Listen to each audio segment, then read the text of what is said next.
हाय दोस्तों, एक बार फिर से स्वागत है हमारी चैनल मल्टीपल एजुकेशन में आपका राघवेंद्र सिंह कुशवाहा के साथ में। तो आज हम लोग डिस्कस करेंगे गैस टरबाइन विथ इंटरकूलिंग। पिछले वीडियो में हमने गैस टरबाइन विथ इंटरकूलिंग का कॉन्सेप्ट समझाया था। इस लेक्चर में हम न्यूमेरिकल करने वाले हैं, तो चलिए चलते हैं न्यूमेरिकल पे पढ़ लेते हैं। In a Brayton cycle gas turbine power plant the minimum and maximum temperature of the cycle are 300 and 1200। हमने बताया था कि उसमें T1 और T3 मिनिमम टेम्परेचर होता है, तो 300 है। T5 आपका मैक्सिमम टेम्परेचर था, T5 मैक्सिमम टेम्परेचर है, आप लोग लिखते जाइएगा। The compression is carried out in two stages of equal pressure ratio with intercooling of the working fluid to the minimum temperature of the cycle after the first stage of the compression. Two stage compression लगा हुआ है इसमें। The entire expansion is carried out in one stage only. The isentropic efficiency of both compressor, दोनों compressor की isentropic efficiency दी गई है 0.85 and that of the turbine is 0.9, यानी कि टरबाइन की efficiency दी गई है 0.9.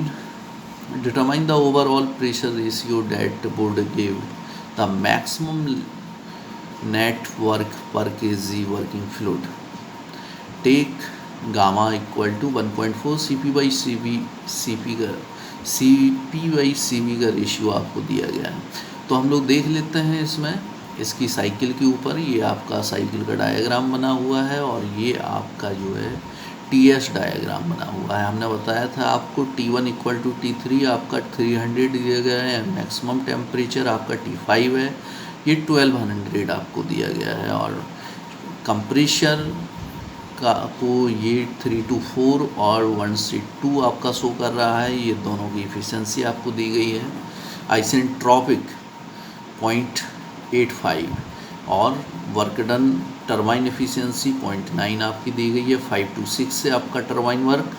तो हम चलते हैं सबसे पहले रिलेशन, ये दोनों ही प्रोसेस यानी कि कंप्रेशर की दोनों प्रोसेस और टरबाइन की प्रोसेस, टरबाइन में एक्सपेंशन और C1 C2 में कंप्रेसिंग आपकी जो है एडियाबेटिक हो रही है, यानी कि एडियाबेटिक रिलेशन यहाँ पे लगाएंगे T और P के रिस्पेक्ट में।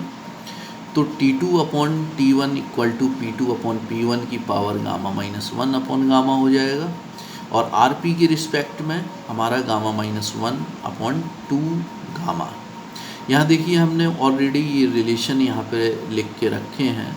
P4/P3 equal to P2/P1 equal to root P4/P1 equal to root RP। RP that means compression ratio है यहाँ पे। तो वहाँ से हमने कंप्रेशन रेशियो के टर्म में हमने ये लिख लिया है। ओके, फिर हम चलते हैं 3 to 4, ये भी कंप्रेशन है आपका। Process T4/T3 equal to P4/P3 की पावर गामा -1 अपॉन गामा। और कंप्रेशन रेशियो के टर्म में हम लोग लिख सकते हैं gamma -1/2 gamma. T3 equal to T1 होता है, तो T4/T1 ये पहला इक्वेशन मान लेना T2/T1 वाला, और T4/T1 वाला ये सेकेंड इक्वेशन कंसीडर कर लेना। अब हम चलते हैं प्रोसेस 5 to 6, ये टरबाइन की प्रोसेस है, यानी कि इसमें भी हम वही फार्मूला लगाएंगे T5/T6 equal to P4/P1 gamma -1 upon gamma.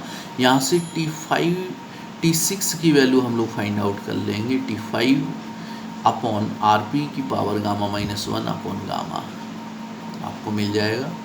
इसके बाद में हम कंप्रेशर वर्क निकालेंगे। दो कंप्रेशर हैं, यानी कि WC1 प्लस WC2 आपका होगा, और दोनों ही आपका जो है प्रेशर कांस्टेंट प्रेशर प्रोसेस हैं, हीट एडिशन और हीट रिजेक्शन इसमें। तो CP T2- T1 plus CP T4- T3 और T3 को हम T1 लिख सकते हैं। तो हमने ये लिखा, ये आपका इक्वेशन हो जाएगा फोर्थ। इसके ऊपर वाला जो है टरबाइन वाला इक्वेशन 3 मान लेना।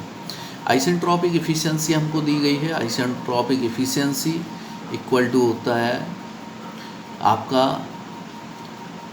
Actual upon isentropic. तो हम यहाँ पे लगा देंगे आइसेंट्रोपिक अपॉन एक्चुअल।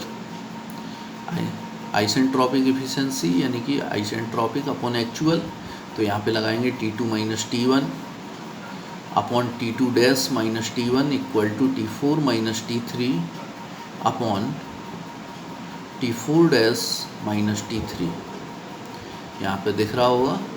और T3 को हम लोग T1 लिख सकते हैं। तो यहाँ से हम लोग इक्वेशन 4 में देखेंगे। इक्वेशन 4 में यहाँ पे T2 डैश माइनस T1 और यहाँ पे T4 डैश माइनस T1 की वैल्यू आइसेंट्रोपिक एफिशिएंसी से हम लोग फाइंड आउट कर लेंगे और WC वाली इक्वेशन यानी कि इक्वेशन 4 में हम वैल्यू पुट करेंगे और सॉल्व करेंगे। तो हमारा आ जाएगा WC equal to 2CP T1 bracket के अंदर RP की power gamma minus 1 upon 2 gamma minus 1 upon isentropic efficiency. ऐसे ही WT निकालेंगे प्रोसेस 5 to 6 यानी कि WT equal to CP/T5 minus T6 dash. Isentropic यहाँ भी लगाएंगे तो T5 minus T6 dash upon T5 minus T6। यहाँ पे भी हम लोग फाइंड आउट करेंगे T5 माइनस T6 डैश की वैल्यू निकालेंगे तो isentropic efficiency of turbine into T5 minus T6 हो जाएगा। और ये WT जो हमारा, इसको एक इक्वेशन मान लेना, 5 इक्वेशन हो जाएगा, इक्वेशन नंबर 5। तो यहाँ पे हम वैल्यू पुट कर देंगे तो हमारा आ जाएगा WT equal to CP/T5 isentropic efficiency of turbine 1 minus 1 upon RP की power gamma minus 1 upon gamma. यहाँ W नेट निकालेंगे तो WT माइनस WC होगा। दोनों की वैल्यू हमें पता है, WT की भी पता है, WC की। हम इसमें वैल्यू पुट करेंगे तो हमारा आ जाएगा CP/T5 isentropic efficiency of turbine और 1 माइनस 1 अपॉन RP की power gamma minus 1 upon gamma minus 2CP/T1 RP की power gamma minus 1 upon 2 gamma minus 1 upon isentropic efficiency. अब इसमें मैक्सिमम वर्क डन के लिए यहाँ पे कहा गया है मिनिमम टेम्परेचर ऑफ साइकिल। यहाँ पे the compression is carried out in 2 stages equal compression ratio with intercooling of the working fluid to the minimum temperature of the cycle after first stage of compression।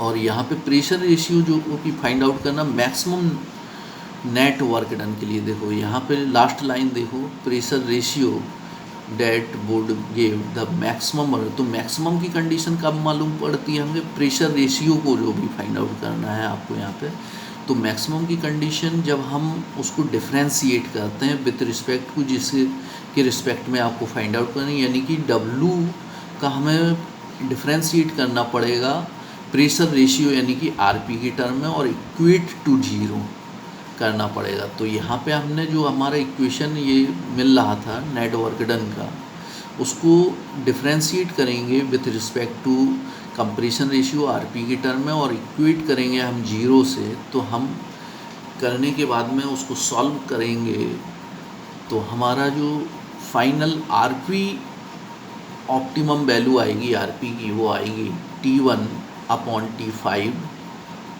और isentropic compression efficiency into isentropic efficiency of turbine की total की power 2 gamma upon 3 bracket के अंदर 1 minus gamma. और ये सारी values हमको find out हैं। T1 फाइंड आउट है, T5 फाइंड आउट है, आइसेंट्रोपिक एफिशिएंसी कंप्रेशन मालूम है, आइसेंट्रोपिक एफिशिएंसी टरबाइन मालूम है, गामा की वैल्यू मालूम है। ये सारी वैल्यूज़ हम पुट करेंगे तो यहाँ पे 13.6 आपका प्रेशर रेशियो आरपी की वैल्यू आती है, यानी कि ओवरऑल ऑप्टिमम प्रेशर रेशियो आपका 13.6 आता है। अगर आपको ये जो है वीडियो पसंद आया हो तो प्लीज़ लाइक एंड शेयर करना ना भूलें। अगर आपने अभी भी हमारी चैनल को सब्सक्राइब नहीं किया है तो please subscribe the channel and bell icon को दबाना ना भूलें। Thank you.